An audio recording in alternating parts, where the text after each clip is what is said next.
Alors, bonjour tout le monde, j'espère que vous allez bien. Bonjour pour les gens du Québec, bonsoir pour les gens de l'Europe. Ici, c'est le soir. Donc, aujourd'hui, on vient parler de la vibration de l'abondance versus la vibration 7. Et c'est quelque chose à comprendre parce que si vous êtes en affaires ou si vous êtes dans la quête de l'abondance et que vous avez une vibration 7, il y a des choses à comprendre. Bien sûr, ici, on ne pourra pas généraliser parce que la vibration 7 peut se trouver partout dans le code de vie et selon où c'est positionné, cette vibration-là va agir d'une façon différente avec aussi tous les autres codes. Mais cependant, on doit comprendre des choses fondamentales. La vibration 7, c'est la vibration de la connexion. C'est la vibration du savoir. C'est la vibration de l'introspection, des connaissances approfondies.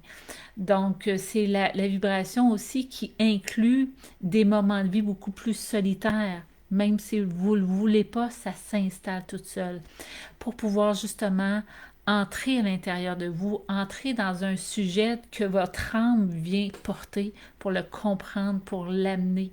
Donc, il y a beaucoup de vibrations 7 qui sont dans des expertises qui sont pas du tout qui sont pas du tout spirituelles.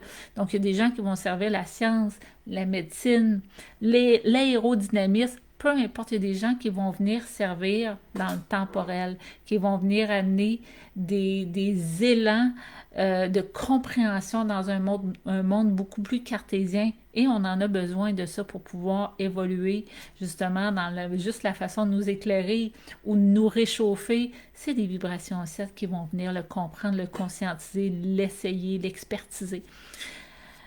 Et il y a des vibrations aussi, selon toujours les autres qui sont dans vos codes de vie, qui viennent vraiment amener une expertise qui va être beaucoup plus dans le domaine de la connexion ou de la maîtrise. Donc, il y a des gens dans les arts martiaux qui sont très énergie et maîtrise, qui peuvent avoir des vibrations 7. Mais là, aujourd'hui, on parle de l'argent et de l'abondance.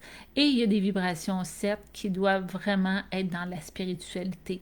Dès qu'on voit un 16 qui fait 7, la spiritualité, la compréhension de l'énergie est un chemin obligatoire un moment dans votre vie pour pouvoir conscientiser plusieurs choses. Ça, c'est clair. Mais là, on vient parler en profondeur de l'argent. Quand on a une vibration 7, peu importe où elle est, vous venez justement, que ce soit personnalité, défi, destin, peu importe, une phase de vie, vous venez transmettre. Vous venez enrichir de vos compétences, de vos expertises à petite, moyenne ou grande échelle. Il y a des gens, parce on parle de l'abondance, fait que des fois, on parle d'abondance financière. Bien sûr, il y a des gens qui, tout de suite, comme moi, entrepreneur, je parle d'abondance, je parle de gros projets de vie. Il y a des gens qui ne sont pas appelés dans des gros projets de vie, qui sont appelés à venir, à travailler, ça c'est important de vous le dire, dans les fondements de la vie des gens, dans les familles, dans des personnes one-on-one, une personne ici, une personne là qui va amener des grandes compréhensions, des grands sujets. Donc, on n'est pas toutes sur des gros projets. C'est important de venir travailler les cellules de l'humanité aussi, pas toujours un immense gros ensemble. Mais comment qu'on peut amener la prospérité quand on a un mandat de vie avec la vibration 7? C'est que premièrement, le motif ne doit jamais être l'argent. Pourtant, il y a des grandes entreprises internationales qui ont la vibration 7. Il y a des gens qui ont une personnalité 7. Et puis, je ne vous ai pas préparé une liste de personnes parce que c'est l'élan de mon cœur de vous faire un live improvisé. Donc, spontanément, là, je ne pourrais pas vous donner un grand entrepreneur vibration 7. Je n'étais pas là-dedans. J'étais en train de faire mes suivis clients. Mais cependant, pour attirer l'argent, l'abondance, la première chose est la transmission. Rechercher plus que tout à transmettre ce qui doit être transmis. Euh, il y a des gens qui vont être des ermites, ils vont écrire, écrire, écrire, puis ils vont être voués à faire des études, des recherches et tout ça. Donc, pour amener la prospérité, il faut chercher justement à transférer les données, à s'appliquer, à comprendre, à s'appliquer, à travailler cette ressource-là, de se parfaire, parfaire des connaissances, des savoir-faire, des savoir-être. Donc, il y a quelque chose à maîtriser. Tout à l'heure, j'ai dit les arts martiaux. Oui, peut-être que ça peut faire partie de ça aussi. Donc, les arts martiaux, pourquoi que ces gens-là n'auraient pas le droit à l'abondance? Ceux qui sont les grands maîtres. Donc, mais quand tu as une vibration 7 et que tu poursuis l'argent et que l'argent est le motif, l'argent va te fuir. Vraiment, l'argent va te fuir. Il faut que tu puisses servir la bonne cause. Il faut que tu sois appliqué. Il faut que tu mettes ton cœur, ton investissement et tout ça dans, dans sa quête, dans son chemin.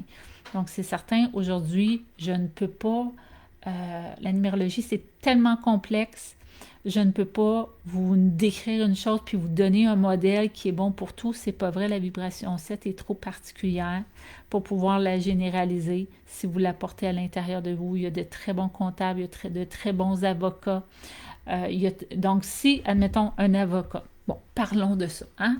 Au Québec, en tout cas, les avocats sont perçus comme étant très, très riches et tout ça. Donc, je ne sais pas la perception des avocats, donc de ceux qui défendent le droit, comment ils sont perçus. Mais on le sait au Québec, une chose, même si je suis en France, je viens du Québec, que les avocats, dans la croyance générale, sont très fortunés. Bon, si on prend une personnalité 8 qui a un destin 7, non, on va juste parler des avocats. Donc, un avocat qui a un destin 8, avec, admettons, une personnalité 6. Donc, le destin 8, cette personne-là doit s'accomplir avec beaucoup, va avoir du courage, la prestance, va avoir de la gueule, va défendre ses clients, ça va être un vrai lion, puis il va charger les gros prix, puis il va s'occuper des gros projets. Avec une personnalité 6, il va être dans la bienveillance, l'amour et tout ça. Mais admettons un avocat. Donc, puis là, l'avocat avec le destin 8, et là, on parle pour parler, là, je vise pas personne. Donc, l'avocat, lui, 8, il va s'accomplir dans ce travail-là. Mais un avocat, admettons, avec un destin 7, ça va être un avocat plus spécialisé dans des causes spécifiques. Ça va être très pointu. Ça se peut que ce soit des causes qui sont très, très longues, très, très compliquées. Puis, pour que cet avocat-là soit, mettons encore avec une personnalité 6, disons la même chose. Les deux personnalités 6, donc, qui sont bons en l'enseignement, qui sont familiaux, qui aiment prendre soin, bon, tout ça. Et avec un destin 7, donc, cet avocat-là, ce qu'il va devoir, pour attirer l'argent, il va toujours devoir le faire pour son client et non pas pour sa poche. Il va falloir qu'il défende la cause, qu'il soit juste, qu'il soit connecté, qu'il soit dans les recherches, dans l'expertise, qu'il soit dans le détail, plus que dans la grande gueule. Donc, ça va être un avocat qui va être beaucoup plus introspectif, qui va tout comprendre, qui va tout analyser, puis qui va venir trancher. Donc, ça peut être quelqu'un de très, très, très pointu, mais pour pouvoir avoir cette prospérité-là, il va falloir que la noblesse du cœur et sa conscience soient alignées avec cette vibration-là. Parce que s'il va juste chercher, lui ou elle, des causes pour remplir son portefeuille, je vous dis, les clients vont le fuir ou il va perdre ses causes parce que la focalisation ne sera pas mise au bon endroit. Donc, c'est ce qui est important. C'est ce qui fait la différence aussi entre peut-être un avocat de vibration 8 de destin et qui va attirer beaucoup d'argent. Puis, je vous dis ça, là, on a une vingtaine de codes à considérer. Donc là, on fait juste élaborer comment que l'énergie 7 amène ou pas l'argent. Donc, il faut servir la bonne cause, il faut être dans la justice, dans la vérité et dans la droiture. Donc, l'éthique devient très, très important à ce moment-là. Je ne sais pas s'il y a des commentaires ou tout ça. Je fais des tests parce que on a déménagé, Aline et moi, et je dois savoir justement mon débit d'Internet, le son, l'image, tout ça, comment ça se passe. Donc voilà, donc espérant que ça apporte un sujet de réflexion. Donc des fois, admettons, si on prend un avocat, l'expertise, les connaissances sont immenses. Alors pourquoi qu'un va bien évoluer et l'autre non? Remarquez qu'un destin 8 peut aussi vivre la banqueroute. Donc ça, c'est autre chose. Ça pourrait être un autre sujet. Comment un destin 8 peut vivre justement une abondance et comment il peut tout simplement crouler sous les dettes. C'est des choses à comprendre pour pouvoir justement mieux vous épanouir. L'argent étant au cœur de beaucoup, beaucoup de choses, hein, donc tout s'achète, même de trop. Donc, il faut pouvoir minimum payer ce qu'il faut pour la subsistance, puis c'est le fun quand on réussit à créer l'abondance. Donc, selon vos codes de vie, il y a des dispositions à comprendre. Comme je dis lors de mes formations, une méthode a été toujours, quand on va chercher, admettons dans les grosses formations, des méthodes de succès, c'est fait sur des profils.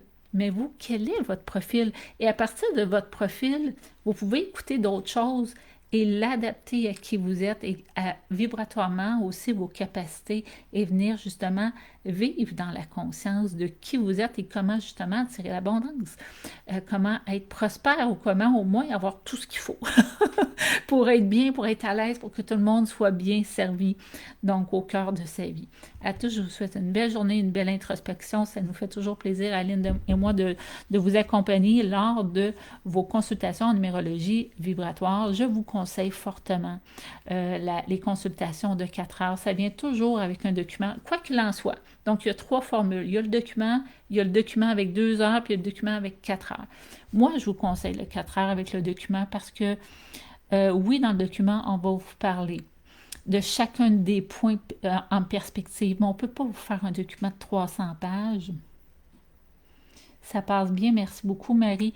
On ne peut pas vous faire un document de 300 pages pour vous dire comment un code avec l'autre vient interagir, puis comment vous l'avez vécu, puis pourquoi vous, ça a marché comme ça et tout ça. Donc, le 4 heures, c'est vraiment, et c'est toujours aussi enregistré et vous pouvez ensuite réécouter une vidéo pour pouvoir comprendre. Donc, vous avez le document qui dit beaucoup de choses. Moi, quand je fais les consultations, je sors du document, je ne vous lis pas votre document, on parle de votre code de vie. Que Aline et moi, Aline, c'est un pédagogue extraordinaire. Moi, je suis plus style mentorat, coach. Aline, lui, il vient vous donner, c'est une bibliothèque vivante extraordinaire. Allez-y selon votre feeling intérieur vers qui vous devez aller. Le 2 heures, on y va spécifiquement dans les grandes lignes. Pas toujours évident, surtout si vous avez du karma à ce moment-là. Donc, si vous trouvez que vous avez une vie lourde, là, allez chercher les 4 heures. Le document de 2 heures, le document seul, c'est bien, mais il faut comprendre certaines choses. C'est que là, c'est les codes purs à chaque endroit. Donc là, il n'y a pas la compréhension. Donc, on peut comprendre, on peut se voir et se retrouver, mais il y a des personnes qui vont moins se comprendre, parce qu'en plus, ils vont le lire avec un filtre différent. Et puis nous, on remet toujours le document à la fin des consultations pour justement qu'il n'y ait pas de prérequis et de mauvais plis de préparer. Donc, quand ensuite vous recevez votre document, c'est compréhensible, c'est lisible. Vous avez déjà eu l'information qui vous explique comment un code et l'autre fonctionnent. À tous, je vous souhaite une belle journée ou une belle soirée, un beau début de semaine. Et puis, on se voit à très bientôt. Si jamais vous avez des idées pour des petits lives comme ça, faites-moi en part. Ça va me faire un pur plaisir de venir connecter avec vous et donner de la bonne information. Belle journée tout le monde.